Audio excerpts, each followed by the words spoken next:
The rapid rebirth of the Luftwaffe that kicked off after Hitler came to power gave a massive boost to the German aviation industry. Companies jumped into a fierce race for military contracts that guaranteed solid profits. The customers, for their part, chose their aircraft very carefully. Adoption into service was almost always preceded by a tough competition. And in competitions, as everyone knows, alongside the winners, you've got the losers. Focke-Wulf found itself among these outsiders. On one hand, in the second half of the 1930s, things seemed to be going pretty well for them. They were building the FW-44 training biplane by the hundreds, turning out the FW-56 trainer fighter, and getting production running for the light twin-engine FW-58. But when it came to serious combat machinery, Focke-Wulf was just categorically out of luck. Their version of a single-engine fighter, the FW-159, ended up falling far behind the competition, the Bf-109 and He-112. The twin-engine heavy fighter FW-57 turned out way too bulky and heavy. It lacked power, and its maneuverability was weak. In the end, it lost out to Willy Messerschmitt's design, the Bf-110 model. However, Kurt Tank, the technical director at Focke-Wulf, had another ace hidden up his sleeve. In 1935, on his own initiative, he began developing a single-seat twin-engine fighter. By early 1936, at an aviation exhibition at the Henschel plant in Berlin, Kurt Tank showed off a sketch of this machine. Thanks to two DB600 engines putting out 960 horsepower each, this plane was supposed to accelerate to 348 miles per hour, which significantly outperformed all fighters of that time. The project made a strong impression on Adolf Hitler, but the technical department of the Ministry of Aviation wasn't exactly thrilled. The officials decided that building single-seat fighters with two motors was an unacceptable waste. On top of that, single-engine aircraft with similarly high speeds were expected to appear soon. Kurt Tank was adamant that his aircraft had a much longer range than the single-engine machines, meaning it could be an excellent escort fighter. But over at the ministry, they figured that the new high-speed bombers wouldn't need any fighter protection at all. But the designer wasn't about to give up, because he clearly saw where the officials were getting it wrong. He took his project straight to the head of the aircraft development section, Colonel Wolfram von Richthofen. Now, he understood perfectly well that the speed advantage of those new bombers was just a temporary thing, and that the enemy would catch up to them soon enough. So even though Wolfram von Richthofen left his post shortly after, he managed to push an order for 3 prototypes of the new heavy fighter through the ministry just in time. The machine received the official designation FW-187, and Kurt Tank, who loved giving his planes bird names, dubbed it the Falke, or Falcon.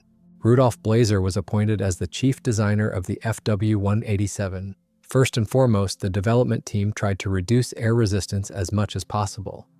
To do this, they made the fuselage just as narrow as the dimensions of the cockpit would allow. They shifted the cockpit itself right into the nose, so the pilot's seat ended up being level with the leading edge of the wing. To improve visibility, they raised the canopy slightly above the fuselage, and they even put a large window in the floor for a downward view. In terms of construction, it was an all-metal monoplane with a low wing configuration and retractable landing gear. The central part of the wing was built as a single unit with the fuselage, while the outer sections were attached separately. Inside the wing, right between the structural members, they placed fuel tanks with a total capacity of 188 gallons, as well as the oil tanks. They also found room there for the ammunition boxes, even though the weapons themselves were planned to be mounted in the nose of the aircraft. An interesting detail was the engine nacelles, which extended well downwards. They did this on purpose. If a pilot had to land on the belly with the gear up, the plane would slide right on those nacelles, protecting the fuselage and wings from damage. The main landing gear struts hydraulically retracted backwards into these nacelles. The rear wheel was also made movable. In flight, it retracted into the fuselage. Right from the start, the engineers had to give up on the planned DB600 motors. They were still in the development stage, and all the finished units were already spoken for 2 years ahead for higher priority projects. So they had to settle for the less powerful Jumo 210s. This 12-cylinder liquid-cooled engine had a displacement of about 1,200 cubic inches and ran on 87-octane gasoline. On the first prototype, they used the Jumo 210D version with 2-stage superchargers. Such a motor put out 680 horsepower at takeoff, which is 30% less than what the DB600 could have provided. The best altitude for it was considered to be 850 feet. Up there, the engine could briefly put out 640 horsepower, 575 horsepower in combat mode, and 510 during a long flight. The weight of the engine was 972 pounds. They were equipped with Junkers Hamilton variable pitch propellers. The first experimental model, FW-187V1, took to the sky on 10th April 1937. Following tradition, the first flight from the factory airfield in Bremen was performed personally by Kurt Tank. Further testing was conducted by Hans Sander, a former pilot of the Luftwaffe Test Center. The plane showed a maximum speed of 326 miles per hour. That is less than the 348 miles per hour promised by Tank. But then again, the motors installed were weaker. However, even this result was excellent. For comparison, the single-engine fighter Bf-109B with the exact same power plant only accelerated up to 286 miles per hour. The FW-187V1 also demonstrated excellent rate of climb and diving speed. They say it was precisely because of these qualities that Kurt Tank named the plane the Falcon. The trials went pretty smoothly overall, though they weren't exactly trouble-free. During one of the flights, the plane hit 457 miles per hour in a dive. That's when a violent tail vibration started kicking in, flutter caused by the rudder weight balancers. Gerhard Zander lost control of the machine and was already getting ready to bail out. But then there was a loud crack and the shaking just stopped. The pilot managed to bring her down safely. Turns out the vibration had actually ripped the balancers right off. With them gone, the flutter vanished and the plane was controllable again. 2 months after the first prototype, the second one, the FW-187V2, was ready. Kurt Tank took it up for its maiden flight on June 14, 1937. It differed from its predecessor with VDM propellers and modified oil cooler intakes. On top of that, the engineers enlarged the rudder trim tabs and made a few other tweaks. Right after wrapping up the factory tests, the aircraft was ferried over to Rechlin, where it showed off some impressive numbers. With a takeoff weight of 88 pounds, the top speed at sea level was 284 miles per hour.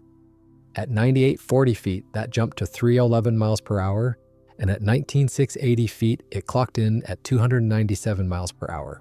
The climb rate at sea level hit 3,445 feet per minute, while at 19680 feet, it was doing 1535 feet per minute. The aircraft could get up to 13,120 feet in 4.5 minutes, and it reached 19680 feet in 8 minutes.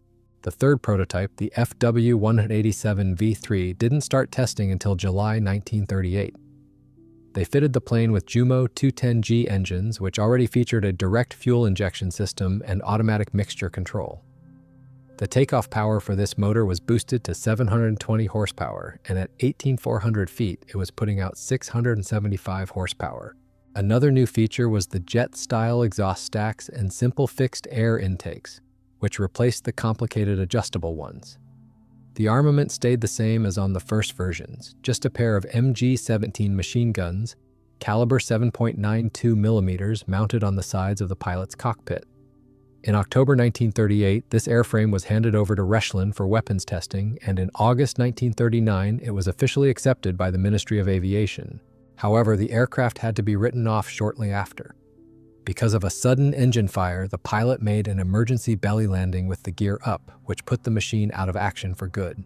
The development and testing of the FW-187 prototypes took place under pretty difficult conditions. In the middle of 1936, Wolfram von Richthofen's position was taken over by Ernst Udet. He was an old-school fighter pilot and the second highest-scoring German ace of the First World War, with 62 aerial victories to his name. Udet was firmly convinced that the main key to victory in air combat was maneuverability. And in this regard, heavy twin-engine aircraft obviously lost out to light single-engine machines. You also couldn't ignore the financial side of things, since the FW-187 cost significantly more than its single-engine competitors. The situation for the Focke-Wulf project was made even worse by the loss of the first prototype, which crashed on 14th of May 1938. It is worth noting that the cause of the crash wasn't technical defects in the machine, but human error.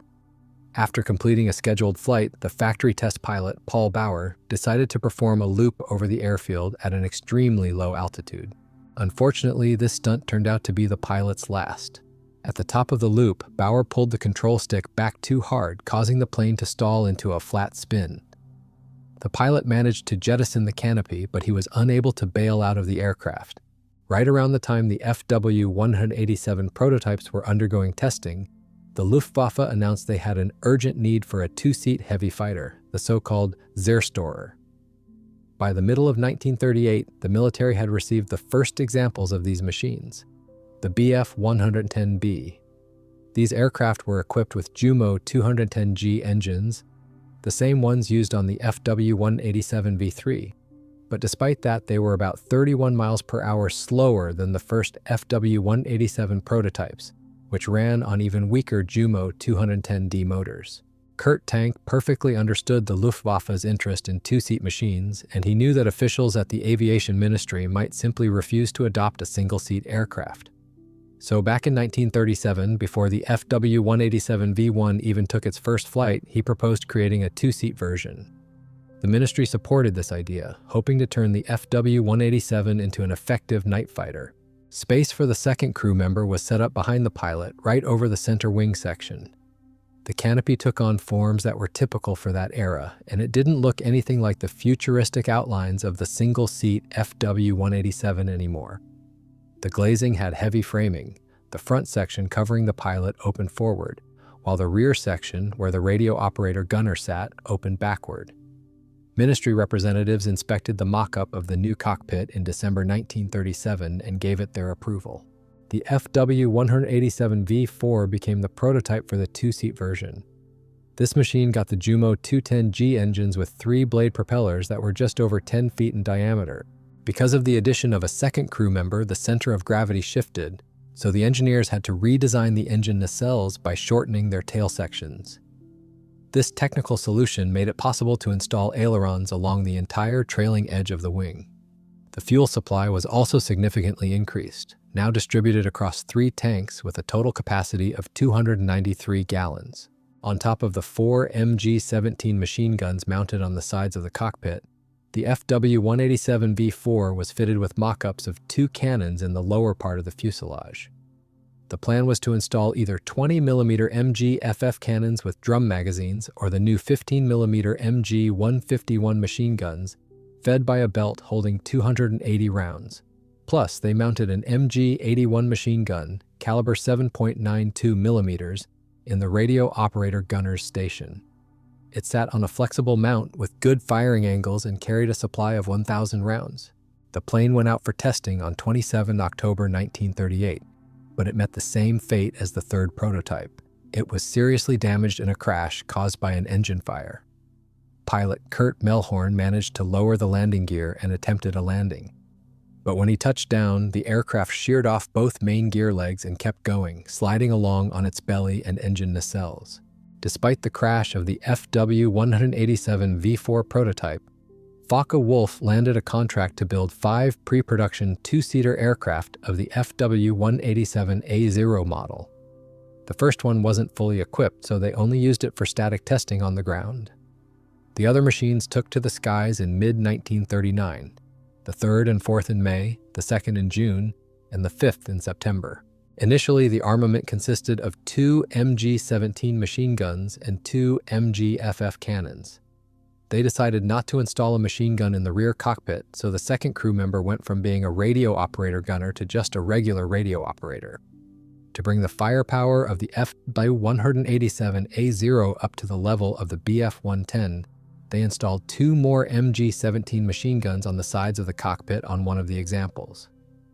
This modernized machine was designated the FW-187V6. Eventually, the other 3 flying examples of the FW-187A0 were up-armed to match this standard. The planes also received armored glass in the front of the cockpit, an upgrade that was also first tested on the FW-187V6 version. Even though these planes were officially just pre-production models, the FW-187A0 actually saw service in a combat unit, though it was a pretty unique one. At the beginning of 1940, German aircraft factories started forming their own air defense squads.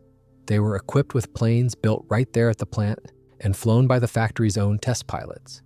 The Focke-Wulf company put together its own squad too, which included 4 FW-187A0 aircraft. It is interesting to note that even the chief designer himself, Kurt Tank, flew combat patrols and sorties with this unit.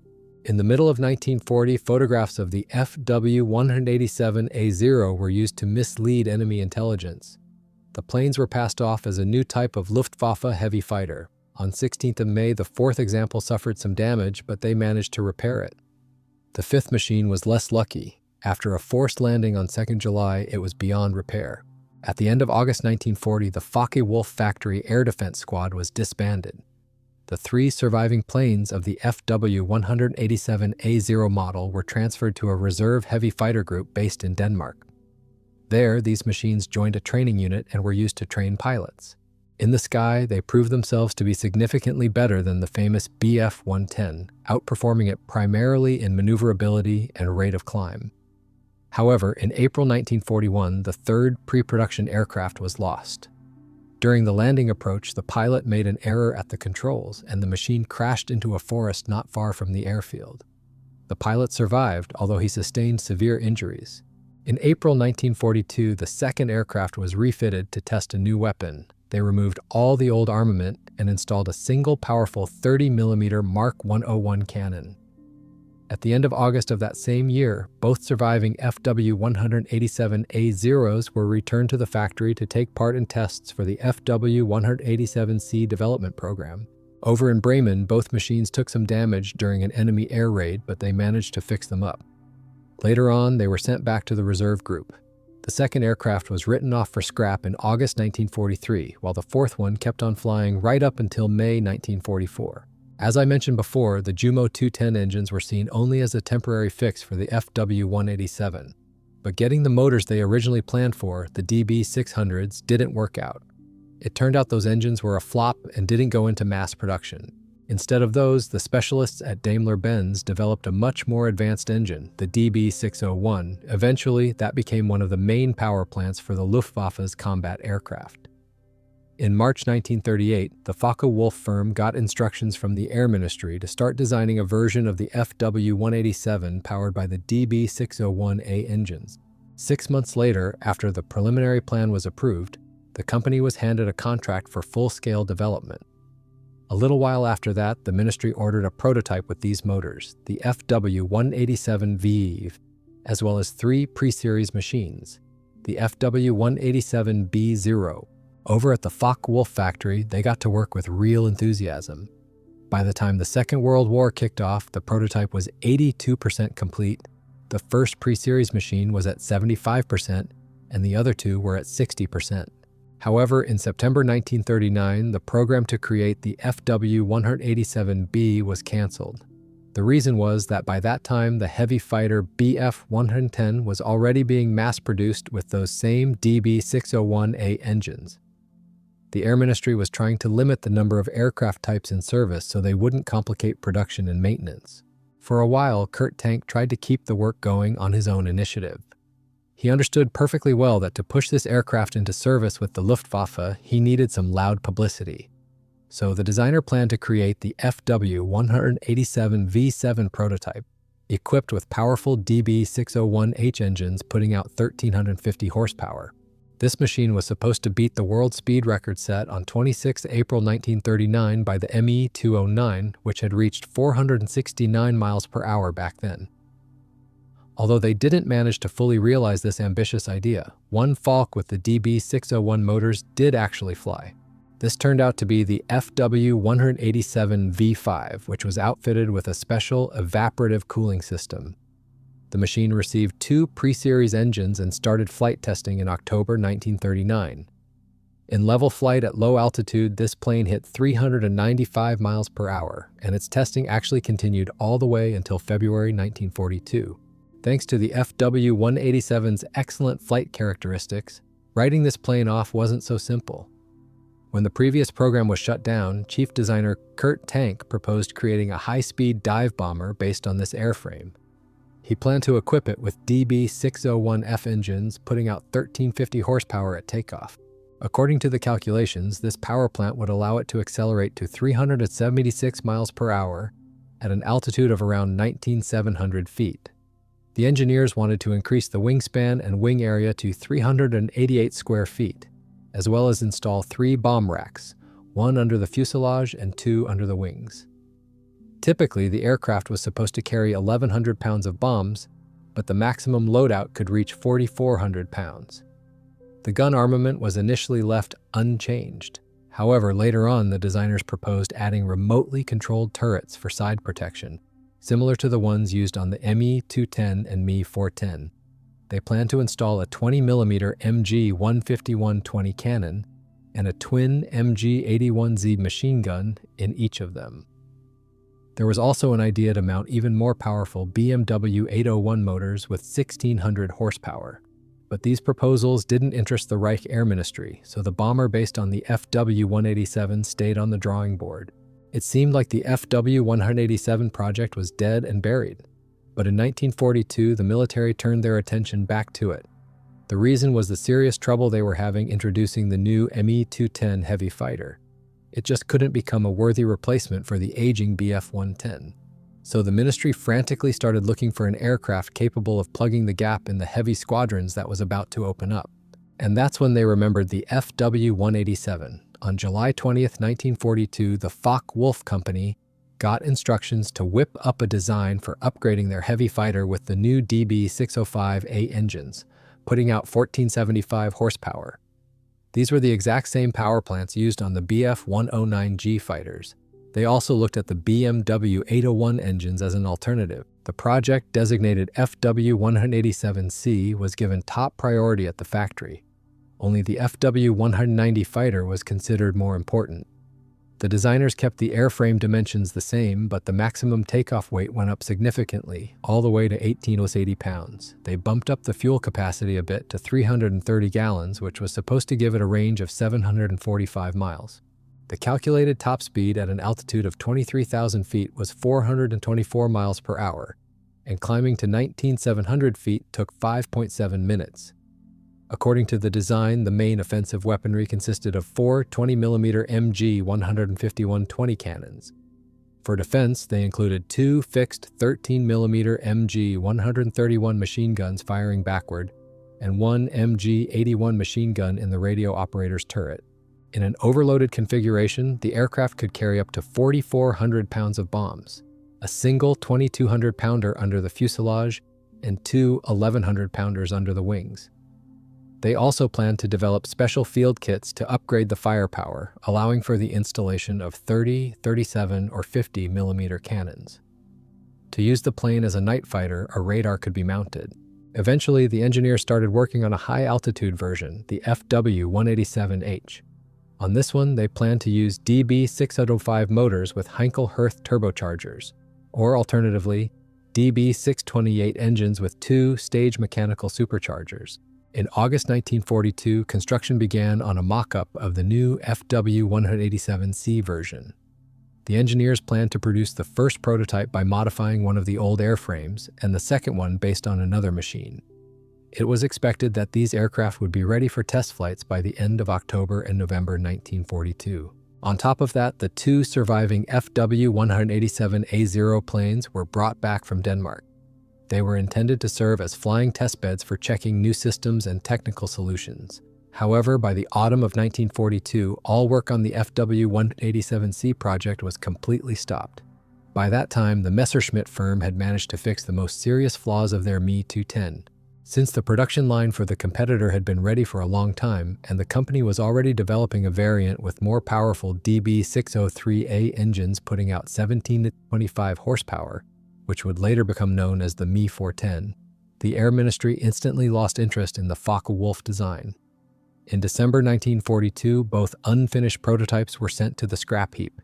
The same fate awaited the airframe for ground testing and the first plane from the batch of 10 machines that had already been ordered. Conceptually, the FW-187 was radically different from other twin-engine fighters of World War II. Usually, once designers got their hands on 2 engines, they tried to create a universal aircraft. That meant increasing the crew to 2 or even 3 people, installing defensive machine guns, and sometimes even setting up a bomb bay. All of this instantly wiped out the advantages provided by the increased engine power. Kurt Tank went a different route. He tried to make the airframe of the plane as compact as possible and kept the crew to just a single pilot. As experience showed, this was a very smart decision. A shining example is the successful combat use of the American Lockheed P-38 Lightning. This single-seat twin-engine fighter fought effectively throughout almost the entire war. By passing on the FW-187, the Luftwaffe found themselves without an effective long-range escort fighter right at the beginning of the war. They were missing a machine that had speed and maneuverability close to regular single-engine aircraft. This need became especially critical during the Battle of Britain. The single-engine Bf-109s were catastrophically short on flight range to escort the bombers. And the heavy twin-engine Bf-110s, even though they flew a little further, couldn't stand up to the English fighters on equal terms. Although the FW-187 probably would have been outmatched by the nimble Spitfire in a dogfight, the difference in combat qualities wouldn't have been as critical as it was with the clumsy Bf-110. So the economic factors that the opponents of the FW-187 pointed to actually would have worked in favor of the fighter from Focke-Wulf. After all, reliable cover would have allowed them to reduce losses among the bombers, which were growing at a crazy pace, especially after the start of the air offensive on London in September 1940. Of course, just using the FW-187 couldn't have saved the Luftwaffe from defeat in the Battle of Britain, but it would have allowed them to save the lives of many experienced pilots, which would have increased the effectiveness of German aviation in future campaigns. The FW-187 and its initial single-seat variant would have been useful later on too. Such aircraft would have become a great tool for breaking up the tight combat formations of American bomber groups during the massive daylight raids on Germany that gained momentum from 1943. Without a doubt, the FW-187 was excellent proof of Kurt Tank's engineering foresight. However, the officials from the Air Ministry never managed to see the true potential of this machine.